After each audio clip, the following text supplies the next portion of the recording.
You hear a creak in the dark, and your whole body freezes before your brain even knows why. Cute, embarrassing, completely ancient. For roughly 300,000 years, that exact reaction kept your ancestors alive. So before you laugh at yourself for sleeping with the lights on, let's talk about why your brain is basically still running software from the Stone Age. Here is the twist nobody tells you. You are not afraid of ghosts. You are afraid of being wrong about a noise. And being wrong about a noise used to be a death sentence. Picture your ancestors camping out on the open savanna. Zero walls, zero locks, zero 911. Just a small fire, a few family members, and a whole lot of very large, very hungry animals roaming around in the dark. A rustle in the grass could be the wind.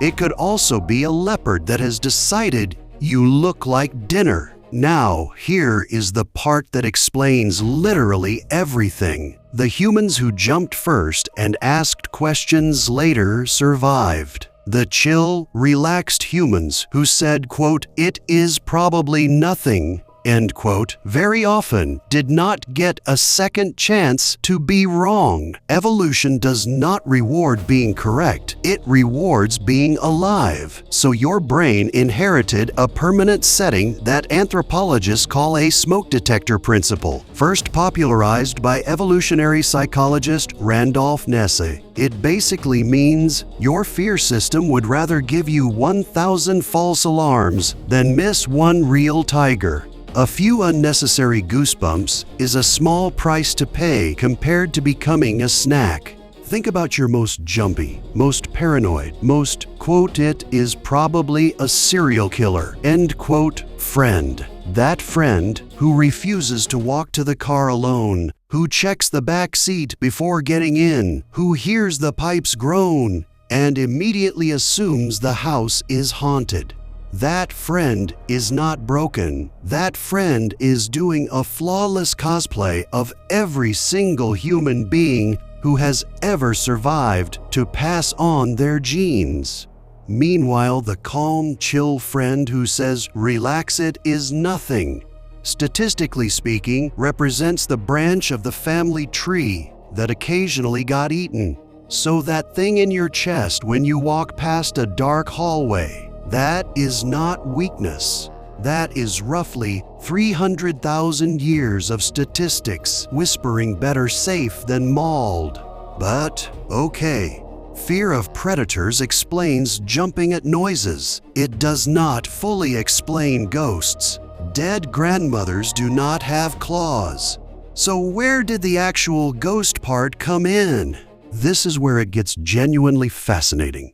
Anthropologist Pascal Boyer has spent years studying why almost every human culture on Earth, separated by oceans and thousands of years, independently invented some version of spirits, ancestors, or things that go bump in the night. His research suggests it comes down to a strange little glitch in how your brain reads intention. Your brain is what scientists call hyperactive in detecting agency, meaning it is wired to assume something with the mind caused an event, rather than assuming pure random chance. A branch snaps. Your brain does not think wind. Your brain thinks someone or something just stepped on that branch. Why? Because across hundreds of thousands of years, assuming it was something with intent and being wrong cost you nothing. Assuming it was nothing and being wrong cost you your life. So your brain defaults to ghost mode, not because ghosts are real, but because assuming an agent is almost always the safer bet.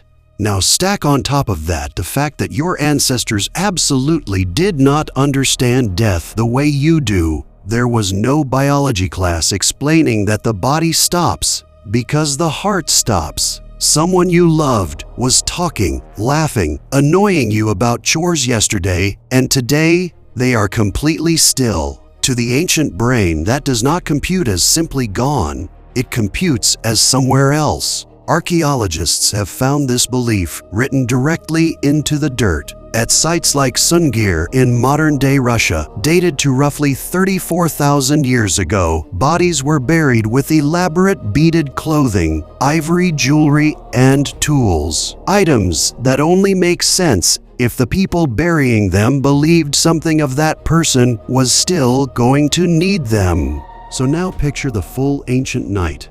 Total darkness, no electricity, predators that hunt specifically at night, and a brain that assumes every unexplained sound has a mind behind it, layered with a culture that already believes the dead do not fully disappear. Put those three things in a pot and stir, and you get exactly what every culture on the planet ended up with: ghost stories. Not because one tribe was superstitious and passed it down, because the fear was independently reinvented everywhere, again and again, by brains running the exact same hardware. It is honestly a little funny when you think about it. Completely separate groups of humans, never met, no internet, no group chat to compare notes, somehow all landed on the same conclusion. Something is still out there after the body stops. From West Africa to ancient China to early Europe, the specific spirits look different, but the basic shape of the idea is suspiciously identical. That is not a coincidence. That is every human brain solving the exact same equation and getting the exact same wrong, but very understandable answer. Here comes the twist that flips this whole video on its head.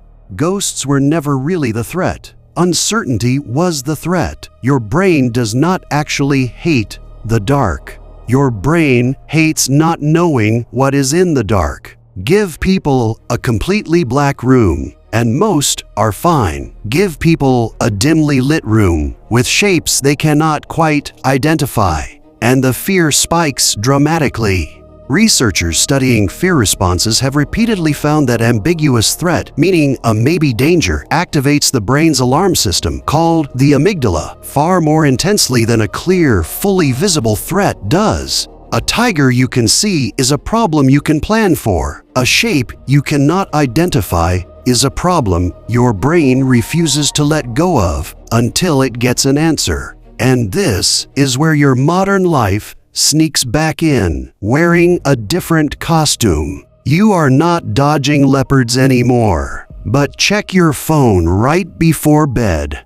An unread message from your boss with no preview text. A missed call from a number you do not recognize. A noise from the kitchen at 2 in the morning when you live alone. Your heart rate jumps exactly the same way it would have for your ancestors 50,000 years ago, because your nervous system genuinely cannot tell the difference between an actual predator and an unsolved mystery. Same alarm, same chemicals, same frozen half-second before you decide whether to investigate or pull the blanket over your head. Honestly, your brain treats a text that says, quote, "We need to talk," end quote, with roughly the same seriousness as a rustling bush full of teeth. There is no app notification calm enough to stop 100,000 years of instinct from screaming danger first, details later. You are simply not built to receive a vague signal and shrug. You are built to receive a vague signal and immediately picture the absolute worst-case scenario, just in case. Which brings us to the real reframe. You were never the generation that got broken by being scared of the dark. You are the descendant of the exact humans whose paranoia worked. Every overly cautious ancestor who heard a noise assumed the worst and grabbed a stick instead of shrugging it off. That person is a direct link in the chain that ends with you reading this sentence right now. The ones who said it is probably nothing and were wrong, simply are not anyone's ancestors. So next time you bolt upright at 3 in the morning because the house made a sound it has made 1,000 times before, you do not need to feel embarrassed. You are not broken. You are not childish. You are just a very, very old survival algorithm running inside a body that now mostly fights off unread emails instead of nighttime predators. You hear a creak in the dark, and your whole body freezes before your brain even knows why. Turns out, that is not a flaw in you. That is roughly 300,000 years of humans who survived, quietly doing their job.